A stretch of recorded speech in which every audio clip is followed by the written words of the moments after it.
Strength is a foundational trait you must develop to have an indomitable character. If you're not strong, then you'll be weak, and you won't be able to defend yourself against other people, against the environment, against life's hardships.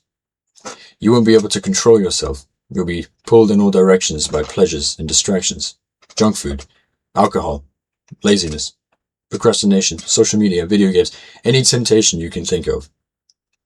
And I'm not saying that pleasurable things are necessarily bad, but that if you chose them, that you'd consciously choose them because you genuinely wanted to, that you would indulge in them deliberately because your pleasures are your masters, and they should develop the strength to dominate them. So, what is strength? Some people say it's physically lifting a lot of weight. Some say it's mental fortitude, discipline, and stoicism against hardship. Some say it's moral fortitude, sticking to your values no matter what happens. In most cases, you can get a general understanding of what strength is by watching any heroic movie where the protagonist overcomes great hardship. But to explain it in my opinion, strength is the extent to which you can objectify yourself and reality when necessary. For example, being able to open yourself to things you have an irrational bias against and figuring out why that bias exists, and if it would make more sense to change it. Having the strength will give you the power to confront your own ignorance and digest truth that disagrees with you. You see, strength is cold, rational, and unforgiving. True strength is found in extreme self-awareness, and the more you practice objectifying yourself in reality, the stronger you'll become. For example, let's say you really hate your job, but you can't quit for whatever reason. On a subjective level, this sucks. It's horrible. You can feel like you're trapped in a nasty prison where you have to keep working just to stay alive. But on an objective level, this pain is irrelevant. You're stuck in this job whether you like it or not, and there's nothing you can do about it.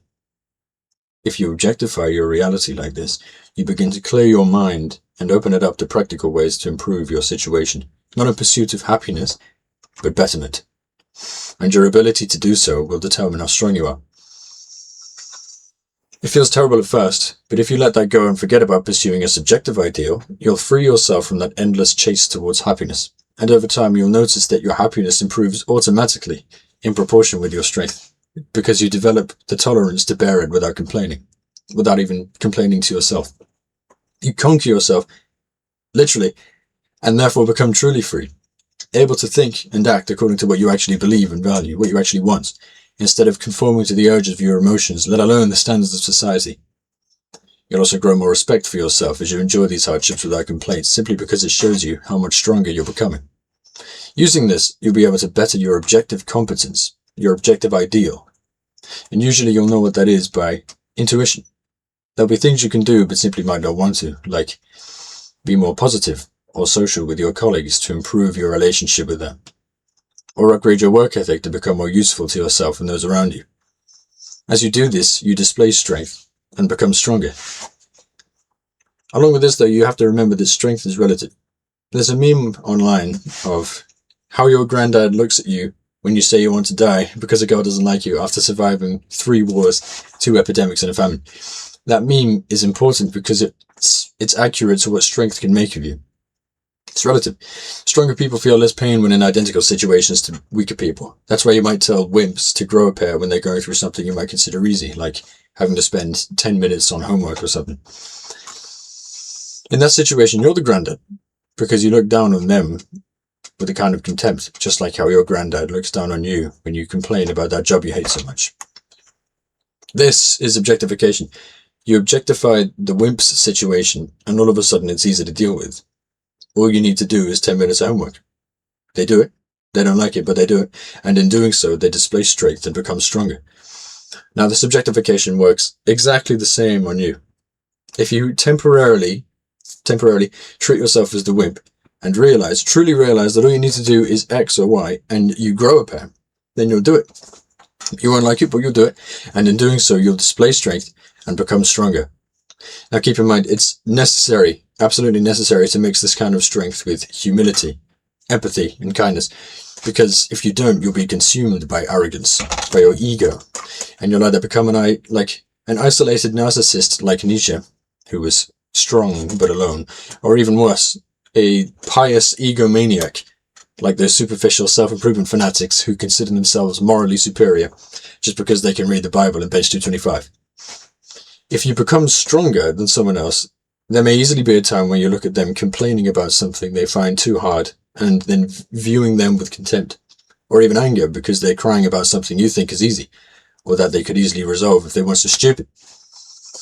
In these moments, it's extremely easy to feel them as inferior to you because of their weakness, but you must remember that strength is relative. You've no idea what someone else's pain feels like because you can only perceive through your own mind, not theirs. Hardship is no less painful for the wimp or anyone because even if their objective situation is clearly worse than yours, their pain is equal. If it wasn't, they wouldn't cry and break down. If they felt the same way as you, they would react the same way as you. And even if their situation was completely different, they are not you. They're not wimps. You are not better. You are simply stronger, greater in strength, but equal in value. Think of someone you admire, whether they be real or fictional. In every case, you'll notice that you admire them for who they are and the example they set through their personality.